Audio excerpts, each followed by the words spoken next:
සියලුම ආතරයිටිස් රෝග සඳහා රාජපුර හන්දි තෙල ඔබ සුවෙන් තබයි.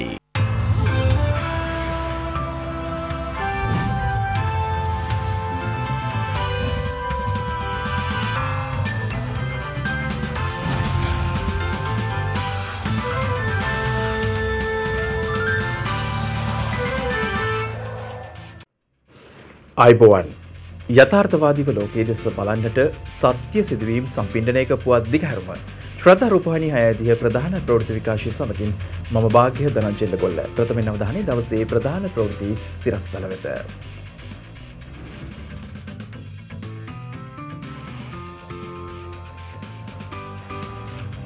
සෞඛ්‍ය ආරක්ෂිත ක්‍රමවේද යටතේ දෙවන පාසල් වාරය ආරම්භ කෙරේ. අප්‍රේල් 27 වනදා සියලු විශ්වවිද්‍යාල අධ්‍යයන කටයුතු සඳහා විවෘත වෙයි. කොළඹ වරාය නගර ආර්ථික කොමිෂන් සභා පනත් කෙටුම්පතට එරෙහි පෙත්සම් විභාගය ආරම්භේ. කොවිඩ් ව්‍යාප්තිය හමුවේ නවදිල්ලි අගනුවර වසා දැමේ.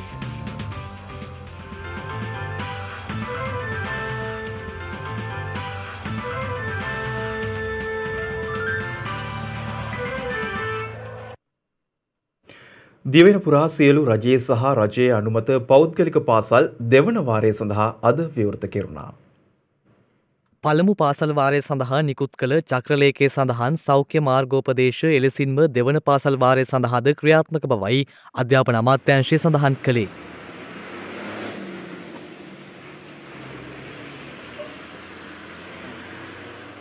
COVID-19 ව්‍යාප්තියත් සමග වසා දැමුණු පාසල් අධීර කිහිපයක් යටතේ ආරම්භ කළද අද දිනේ දිවයිනේ සියලුම දිස්ත්‍රික් සඳහා එකවර පාසල් විවෘත කරනු ලබන්නේ වසරකට වැඩි කාලයකට පසුව වීම විශේෂත්වයක්.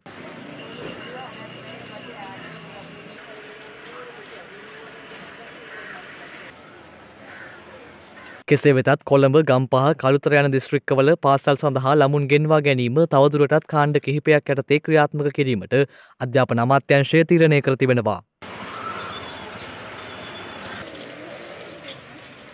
ඒ අනුව පසුගිය වාරය සඳහා අධ්‍යාපන අමාත්‍යාංශය නිකුත් කළ චක්‍රලේඛයට අදාළව සිසුන් 15ක් දක්වා සිටින පන්ති සෑම සතියේ දිනකමත් සිසුන් 16ත් 30ත් අතර සිටින පන්ති කණ්ඩායම් දෙකකට බෙදා සතියක් හැර සතියක් සහ සිසුන් 30කට වැඩි පන්ති කණ්ඩායම් 3කට බෙදා සමාන දින සංඛ්‍යාවක් වනසේ පැවැත්විය යුතු බවද අධ්‍යාපන අමාත්‍යාංශය සඳහන් කළා. දරුවන් පාසල් සඳහා පැමිණීමේදී මුව ආවරණයක් පැළඳීම අනිවාර්ය වන අතර දෑත් පිළිසිඳුව තබා ගැනීම සහ පුද්ගල දුරස්ථභාවය පවත්වා ගැනීම වැනි සෞඛ්‍ය ආරක්ෂිත ක්‍රම අනුගමනය කිරීමටද වග බලා ගත යුතුයි.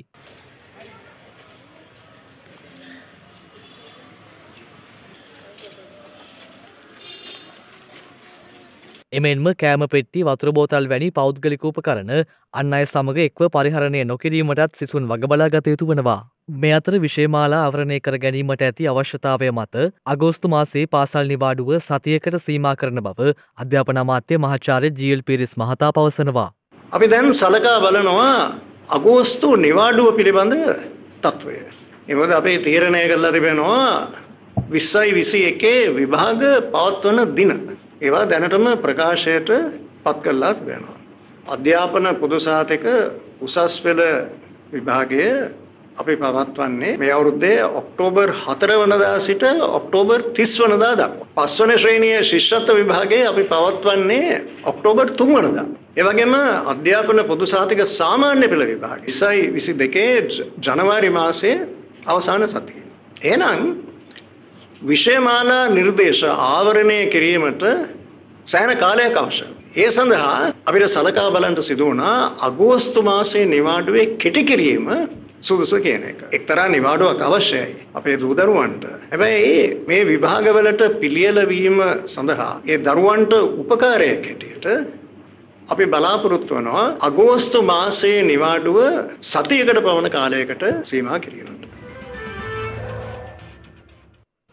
මේ අතර කොවිඩ් වසංගත තත්ත්වයේ හේතුවෙන් වසා දමා තිබූ දිවයිනේ සියලු විශ්වවිද්‍යාල අප්‍රේල් මාස 27 වන දින නැවත විවෘත කිරීමට අධ්‍යාපන අමාත්‍යාංශය තීරණය කර තිබෙනවා. විශ්වවිද්‍යාල විවෘත කිරීම සම්බන්ධයෙන් රජයේ අවධානය යොමු වෙලා තියෙනවා. අපි තීරණය කළා තිබෙනවා එන සතියේ ඒ කියන්නේ අප්‍රේල් 27 වෙනිදා අඟහරුවාදා සියලුම විශ්වවිද්‍යාල විවෘත කිරීමට. ඒකත් සෞඛ්‍ය නිර්දේශ වලට ඉතාමත් දැඩි ලෙස අවනත වෙමින්. එතන තිබෙන ප්‍රධාන ප්‍රශ්නය නේවාසිකාගාර සම්බන්ධ. විශ්වවිද්‍යාල විවෘත කරනවා නම් නේවාසිකාගාරත් වහලා තිබෙන්න බෑ. හැබැයි නේවාසිකාගාර විවෘත කිරීමේදී සමාජ දුරස්ථභාවය ඇතුළු අනෙක් සෞඛ්‍ය නිර්දේශ පිළිපැදීම විශේෂයෙන් වැදගත් වෙනවා. ඒ නිසා අපි තීරණය කළා තිබෙනවා විශ්වවිද්‍යාල එන සතියේ ආරම්භ වන විට මුලින්ම 4 වන වසරේ හා 3 වන වසරේ ශිෂ්‍යයන් විශ්වවිද්‍යාල වලට කැඳවීම. එතනින් පටන් අරන් ඉන් පසුව පළවෙනි වසරේ හා දෙවන වසරේ ශිෂ්‍යයන්ට විශ්වවිද්‍යාල පන්ති විවෘත කිරීම තමයි රජයේ සැලැස්ම වෙලා තිබෙන්නේ. විශ්වවිද්‍යාලවල විභාග ඒ අතර පැවැත්වීමට අවශ්‍ය සියලුම කටයුතු විශ්වවිද්‍යාල ප්‍රතිපාදන කොමිෂන් සභාව සංවිධානය කරලා තිබෙනවා ඒ එක් විශ්වවිද්‍යාලයේ ආචාර්ය මහාචාර්යවරුන් සමග. අද පසරුවේ නව කොවිඩ් ආසාදිතින් 204 දෙනෙකු හඳුනා ගැනීමත් සමග මෙරට සමස්ත කොවිඩ් ආසාදිතින් සංඛ්‍යාව 97000ක් දක්වා ඉහළ ගියා. මේ අතර ඇස්ට්‍රාසෙනකා එන්නතෙහි දෙවන මාත්‍රාව මැයි මාස පළමු සතියේ සිට ලබා දීමට කටයුතු කරන බව රාජ්‍ය අමාත්‍ය මහාචාර්ය චන්න ජයසුන් මහතා පවසනවා. ඊයේ හඳුනාගත් කොවිඩ් ආසාදිතයින්ගෙන් 281 දෙනෙකු පෑලියගොඩ කොවිඩ් පොකුරේ ආශ්‍රිතයින් වන අතර බන්ධනාගාර පොකුරෙන් ආසාදිතයින් 7 දෙනෙකු සහ විදේශයන්හි සිට පැමිණි 70 දෙනෙකු එම පිරිස අතරට අයත්. වැඩිම ආසාදිතයින් සංඛ්‍යාව වාර්තා වී ඇත්තේ කොළඹ දිස්ත්‍රික්කයෙන් වන අතර එම සංඛ්‍යාව 63ක්. ආසාදිතයින් 50 දෙනෙකු කුරුණෑගල දිස්ත්‍රික්කයෙන්ද 41 දෙනෙකු ගම්පහ දිස්ත්‍රික්කයෙන්ද ඊයේ හඳුනාගෙන ඇති බවයි වාර්තා වන්නේ. එමෙන්ම මෙරට 618 වන කොවිඩ් මරණය ඊයේ රාත්‍රී කාලයේ වාර්තා වූ බව සෞඛ්‍ය සේවා අධ්‍යක්ෂ ජෙනරාල්වරයා සඳහන් කළා. ඒ අනුව එලෙස මියගොස් ඇත්තේ 52 හැවිරිදි පිටබැද්දර ප්‍රදේශයේ පදිංචිව සිටි පිරිමි පුද්ගලයෙක්. එම පුද්ගලයා මහරගම අපේක්ෂා රෝහලේ සිට කොවිඩ් ආසාදිතයෙකු ලෙස හඳුනා ගැනීමෙන් පසුව ජාතික බෝවන රෝග විද්‍යායතනය වෙත මාරු කර යවා ඇති අතර එම රෝහලේදී මියගොස් ඇත්තේ. මරණයට හේතුව ලෙස දැක්වෙන්නේ කොවිඩ් නියුමෝනියාව සහ උග්‍ර ලියුකේමියා තත්ත්වයක් බවයි සෞඛ්‍ය සේවා අධ්‍යක්ෂ ජෙනරාල්වරයා වැඩිදුරටත් සඳහන් කළේ. මේ අතර මැදවච්චුව නගරයේ පිහිටි රාජ්‍ය බැංකු සේවකයින් 4 දෙනෙකුටද කොවිඩ් වෛරසය ආසාදනය වී තිබෙනවා. ඒ හේතුවෙන් ඔවුන්ගේ ආශ්‍රිතයින් ස්වයං නිරෝධායනයට යොමු කර ඇති බවයි මැදවච්චිය මහජන සෞඛ්‍ය වෛද්‍ය නිලධාරී කාර්යාලය සඳහන් කළේ. මේ අතර කොට්ටාව ප්‍රදේශයේ ප්‍රධාන පෙළේ පාසලක හා එහි ප්‍රාථමික විද්‍යාලයෙන් කොවිඩ් ආසාදනය වූ සිසුන් 6 දෙනෙකු හඳුනා ගැනීම නිසා ඔවුන්ගේ ආශ්‍රිතයින් කොවිඩ් පරීක්ෂණ සඳහා යොමු කර තිබෙනවා. ප්‍රදේශයේ භාර මහජන සෞඛ්‍ය පරීක්ෂකවරයා සඳහන් කළේ පසුගිය 4 වනදා පළමු ආසාදිත සිසුවා හඳුනාගෙන තිබූ අතර ඔවුන්ගේ ආශ්‍රිතයින්ට සිදු කර කොවිඩ් පරීක්ෂණ වලින් අනතුරුව පසුගිය 12 වනදා සහ 16 වනදා අනෙක් සිසුන් 5 දෙනා ආසාදිතයින් ලෙස හඳුනාගත් බවයි. මේ අතර සබරගමුව විශ්වවිද්‍යාලයේ පීඨ කිහිපයක අධ්‍යයන කටයුතු අද ආරම්භ කරනු අතර සියලුම විශ්වවිද්‍යාලවල අධ්‍යයන කටයුතු ආරම්භ කිරීම සඳහා අවශ්‍ය සෞඛ්‍ය මාර්ගෝපදේශ නිකුත් කිරීම සම්බන්ධයෙන් සාකච්ඡාවක් පැවැත්වුණා. ඒ විශ්වවිද්‍යාල ප්‍රතිපාදන කොමිෂන් සභාවේ සභාපති මහාචාර්ය සම්පත් අමරතුංග මහතාගේ සහ විශ්වවිද්‍යාලවල උපකුලපතිවරුන්ගේ සහභාගීත්වයෙන් මේ වන විට වෛරසය ආසාදිතව රෝහල්වල ප්‍රතිකාර ලබන සමස්ත පුද්ගලයන් සංඛ්‍යාව 2913ක් වන අතර වෛරසය ආසාදිතව සිට සුවය ලැබූ සමස්ත පුද්ගලයන් සංඛ්‍යාව දැක්වෙන්නේ 93113ක් ලෙසයි. මේ අතර කොවිඩ් ආසාදිතයින් වාර්තාගත ලෙස ඉහළ යාම හේතුවෙන් ඉන්දියාවේ නවදිල්ලි නුවර අද සිට සතියක කාලයක් වසා තැබීමට එරට බලධාරීන් තීරණය කර තිබෙනවා. ගත වූ පැය 24 ලොව වැඩිම කොවිඩ් ආසාදිතයින් සහ මරණ සංඛ්‍යාවක් ඉන්දියාවෙන් වාර්තා වනවා. ඒ අනුව නව කොවිඩ් ආසාදිතයින් 2,75,306ක් සමග රට සමස්ත කොවිඩ් ආසාදිතයින් සංඛ්‍යාව 1,05,00,000 ඉක්මවා ගියා. එය දැක්වුණේ 1,57,767ක් ලෙසයි. එමෙන්ම නව කොවිඩ් මරණ 1,625ක් සමග රට සමස්ත කොවිඩ් මරණ සංඛ්‍යාව 1,78,793ක් දක්වා ඉහළ ගොස් තිබෙනවා. ඒ අනුව එලෙස කොවිඩ් ආසාදිතයින් සහ මරණ ඉහළ යාම හේතුවෙන් ඉන්දියාවේ නවදිල්ලි නුවර අද සිට සතියක කාලයක් වසා දැමීමට එරට බලධාරීන් කටයුතු කර තිබෙනවා. එමෙන්ම ඉන්දියාවේ COVID-19 ආරම්භ වූ ප්‍රදේශ කිහිපයක් අධිසංවේදී කලාප ලෙස නම් කිරීමට එරට රජය තීරණය කර තිබෙනවා. ඒ අනුව නවදිල්ලි මහරාෂ්ට්‍ර ඇතුළු ප්‍රාන්ත කිහිපයකුයි මෙලෙස අධිසංවේදී කලාප ලෙස නම් කර ඇත්තේ. එම ප්‍රාන්තයෙහි සීමා කිරීමේ කලාප පිහිටුවීමටද පියවරගෙන තිබෙනවා. ඒ අනුව එම කලාපයන්හි දැඩි සංචරණ සීමා පැනවීමටයි එරට රජය පියවරගෙන ඇත්තේ.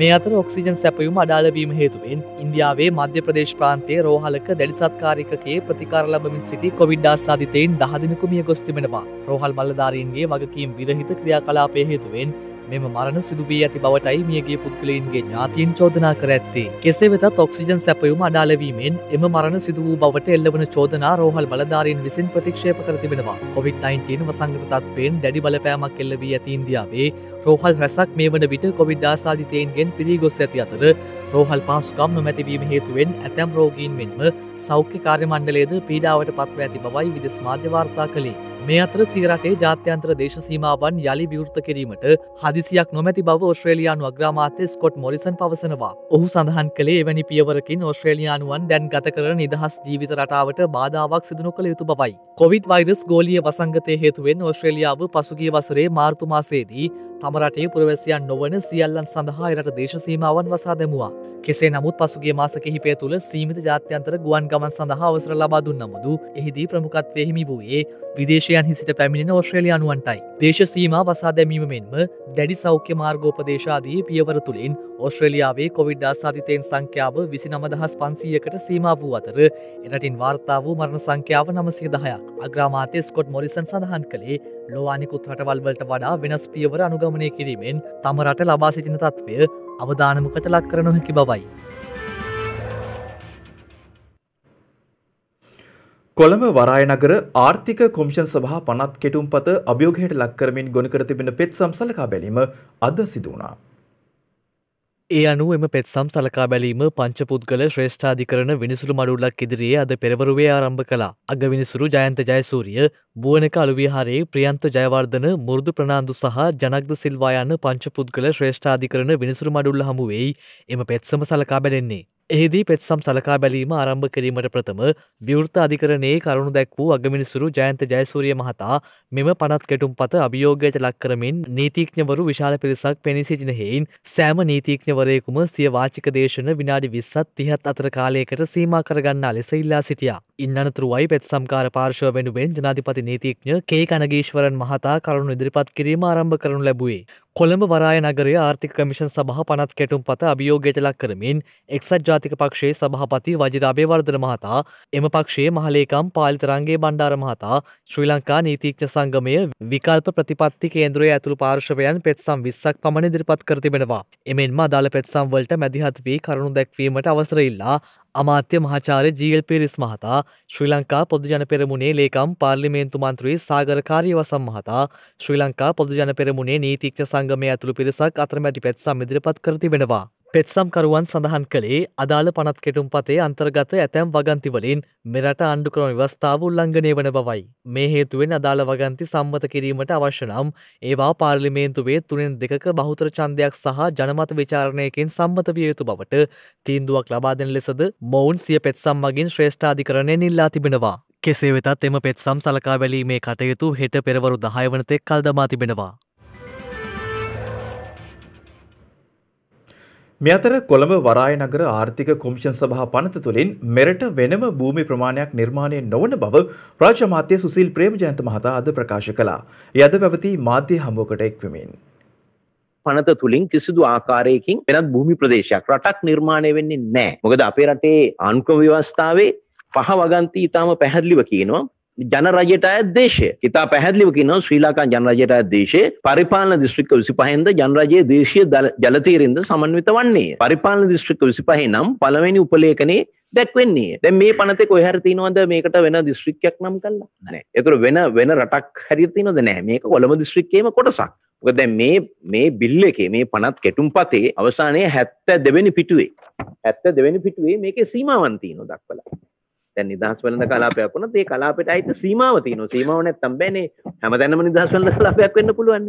ඒ නිසා ඒක තියෙනවා. ඒ වගේ මේකෙත් මේ පෝට් සිටි කියන එක ලොට් අංක කියන්නේ කැබලි තියෙනවා 6ක් තියෙනවා. මේ කැබලි 6 එකතු වෙනකොට තමයි වර්ග හෙක්ටයාර් 446.6ක් වෙන්නේ. මේ පනත ඉතා පැහැදිලිව තියෙනවා මේ කොමිෂන් සභාවට එන අරමුදලට මුදල් එන ආකාරය සඳහන් කරලා තිනවා. ඒ අරමුදල් විගණකාධිපතිගේ ආණ්ඩුව ව්‍යවස්ථාවේ 154 වගන්තිය කියන්නේ විගණකාධිපතිගේ කාර්යභාරය. ඒතර 154 වගන්තියට යටත්ව තමයි ඒ විගණන කටයුතු සිදු වෙන්නේ. ඊළඟට මේකේ අක්වරල බැංකු ක්‍රම ගැන සඳහන් කරලා තිනවා. ඒක ඊටම වැදගත් වෙනවා. ඔෆ්ෂෝර් බැංකින්. ඔෆ්ෂෝර් කියන වචනේ සිංහල අර්ථය තමයි අක්වරල කියන එක. කියන්නේ අපේ මුහුදු තීරයෙන් පිටට ගිය බැංකු කරණය. ඒක දැනට රටේ වාණිජ්‍ය බැංකුවල ක්‍රියාත්මක වෙනවා.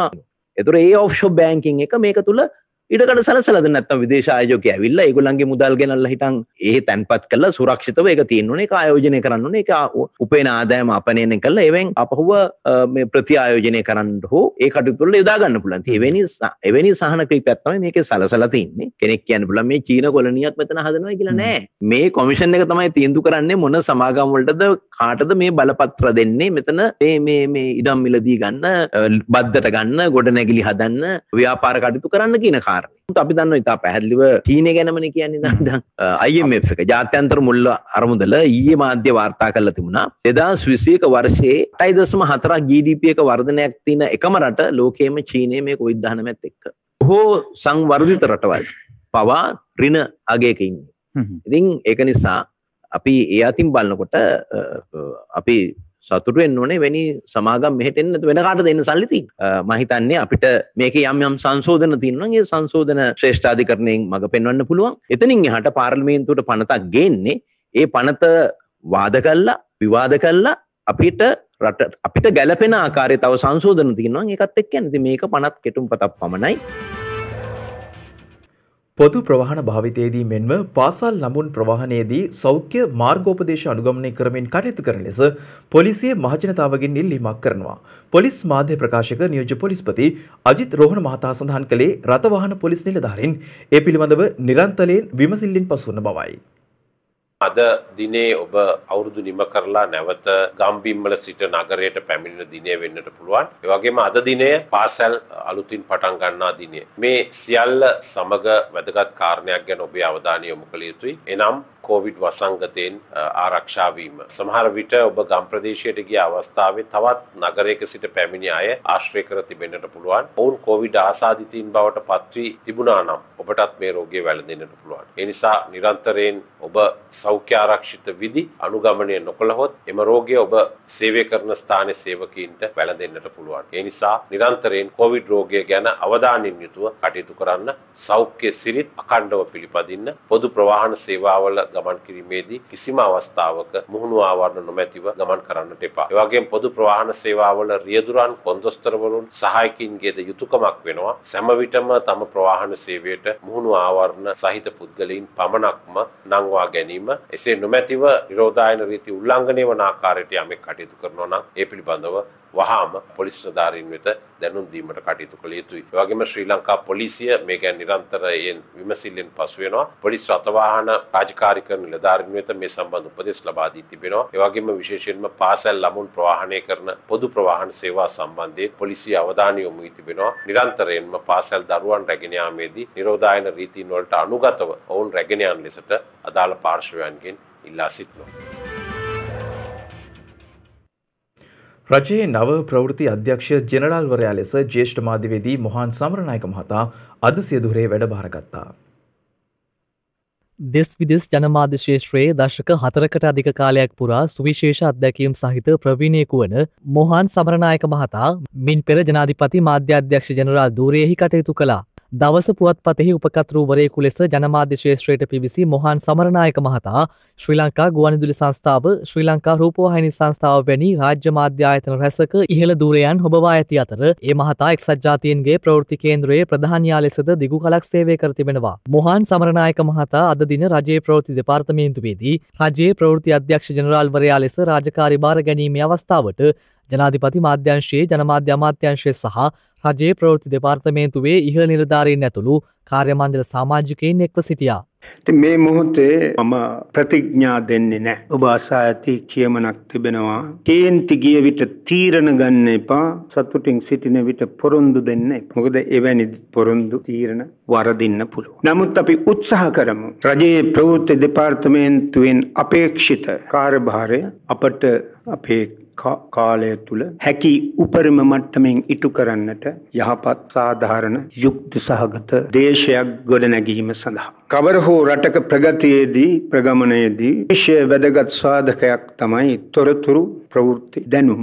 අපි උත්සාහ කරමු. දැනටමත් ඒ කාර්යය ඉටු වෙනවා නම් ප්‍රශස්ත මට්ටමින් එය ආරක්ෂා කරමින් වර්ධනය කරන්නට. එහි අඩුපාඩු තිබෙනවා නම් හඳුනාගෙන ඒවා නිවැරදි කරමින් ඉදිරියට යන්නට. වනාන්තර විනාශය සෑම දිනකම කතා කරන මාතෘකාවක් බවට අදපත් වෙලා. අපි අද කියන්නේ විනාශ වන වනාන්තරයක් රැකගන්න තනි පුද්ගලයෙකු දරපු අසීමිත උත්සාහයක් ගැනයි. මේ ඒ කතාව.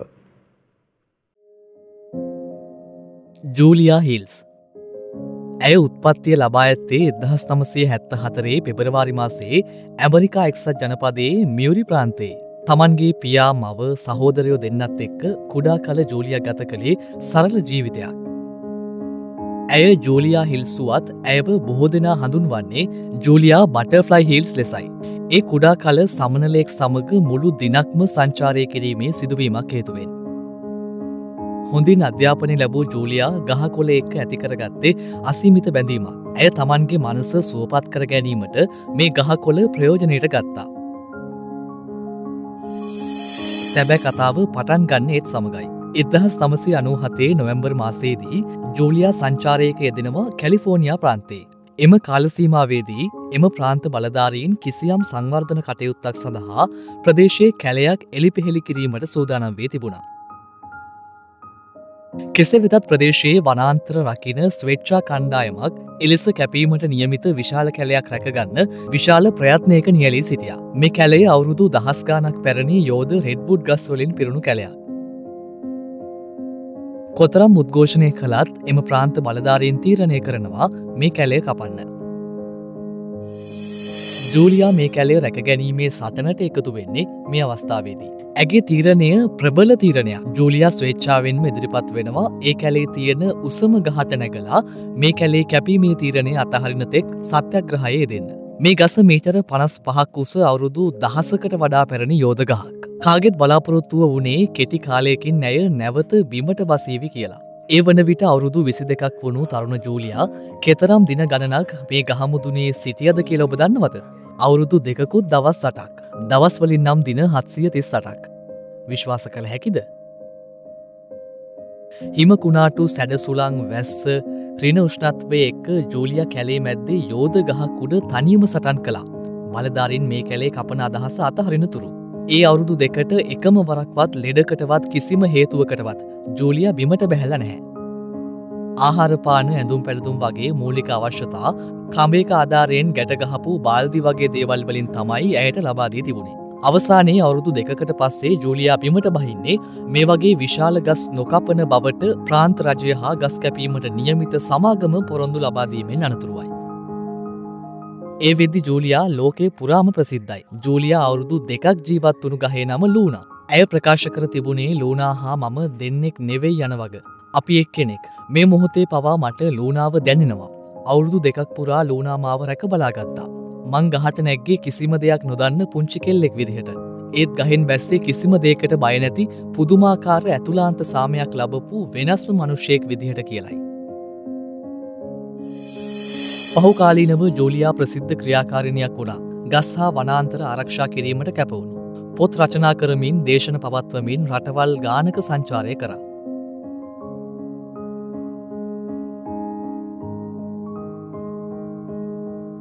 අවසානයේ ජූලියා පවසනවා ගස් වනාන්තර අපේ කොටසක්. අවුරුදු දහස් ගාණක් වයස ගස් කපලා දාන මිනිස්සුන්ට ගස් කතා කරනවා. මොන ගහක් වුණත් කපා දාද්දී මේ පොළව කම්පා වෙනවා. අමතක කරන්න එපා. ඒ ඔබලාගේ හෘද සාක්ෂිය ඔබලාවම දවයි යන්නයි. අවසානයේ අපද යළිත් සිහිපත් කරන්නේ මිනිසා මේ මහ පොළවේ කොටසක් වනවා මිස මහ පොළව මිනිසාට අයිති වස්තුවක් නොවන බවයි.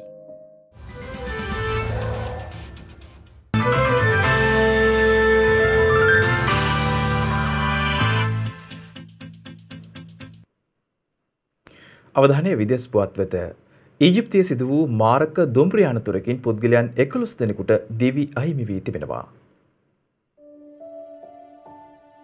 ජිප්තුවේ ඇලියෝබියා පළාතේ සිදු වූ දුම්රිය අනතුරකින් මගින් 11 දෙනෙකු ජීවිතක්ෂයට පත්ව තිබෙනවා. එමෙන්ම තවත් 98 දෙනෙකු තුවාල ලබා ඇති බවයි විදේශ වාර්තා සඳහන් කළේ. මෙම දුම්රිය ඊජිප්තුවේ කයිරෝවේ නගරයේ සිට මන්සෝරා නගරය බලා යමින් සිටියේදී මෙලෙස අනතුරට ලක්ව ඇත්තේ. ගිලන් රථ 50කට අධික සංඛ්‍යාවකින් තුවාලකරුවන් අසල පිහිටි රෝහල් 3ක් වෙත රැගෙන ගොස් තිබෙනවා. එරට සෞඛ්‍ය අමාත්‍යාංශය උපුටා දක්වමින් විදේශ මාධ්‍ය වාර්තා කළේ දුම්රිය පිළිපැනීමෙන් පසු මෙම අනතුර සිදුව ඇති බවයි. පසුගිය සමයේ ඊජිප්තුවෙන් නිරන්තරව මාරක දුම්රිය අනතුරු වාර්තා වූ අතර මෙම මාසයේදීම සිදු වූ දුම්රිය අනතුරකින් පුද්ගලයන් 20 දෙනෙක් පමණ තුවාල ලැබූ බවයි විදේශ මාධ්‍ය වාර්තා කළේ. පවතින තත්ත්වය හමුවේ හිටපු හමුදා ජෙනරාල්වරයෙකු වන ඊජිප්තු ප්‍රවාහන අමාත්‍යවරයාට ඉල්ලා අස්වන ලෙස ඊජිප්තුවේ ඇතැම් පිරිස් වලින් බලපෑම් එල්ල වුවද ප්‍රවාහන අමාත්‍යවරයා එකී බලපෑම් ඉවත දමමින් පවසන්නේ යල් පැන ගිය දුම්රිය පද්ධතිය සංවර්ධනය කරන බවයි. පසුගිය මාර්තු මාසයේදී දුම්රිය දෙකක් එකිනෙක ගැටීමෙන් සිදු වූ අනතුරකින් පුද්ගලයන් 20 දෙනෙකු පමණ ජීවිතක්ෂයට පත් වූ අතර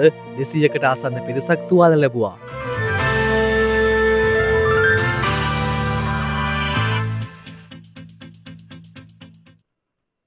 දිනක සටහන් නිමවන්නට මත්තෙන් හෙට දවසේ වැදගත්කමටයි මේ අවධානය.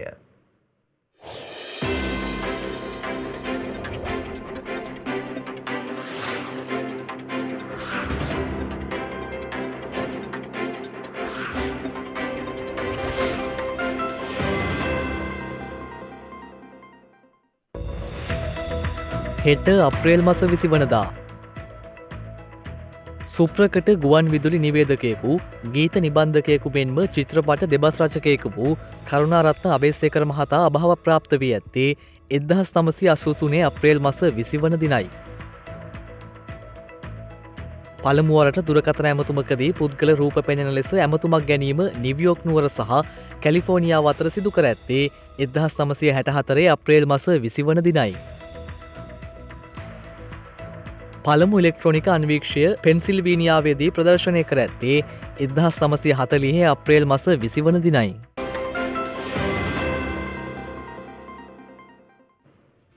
ඒත් සමගින් ශ්‍රද්ධා රූපවාහිනී ප්‍රධාන ප්‍රවෘත්ති විකාශය නිමාවට පත්වෙනවා. හමුවෙමු හෙටත් සවස 6:30ට. තෙරුවන් සරණයි. නමෝ බුද්ධාය.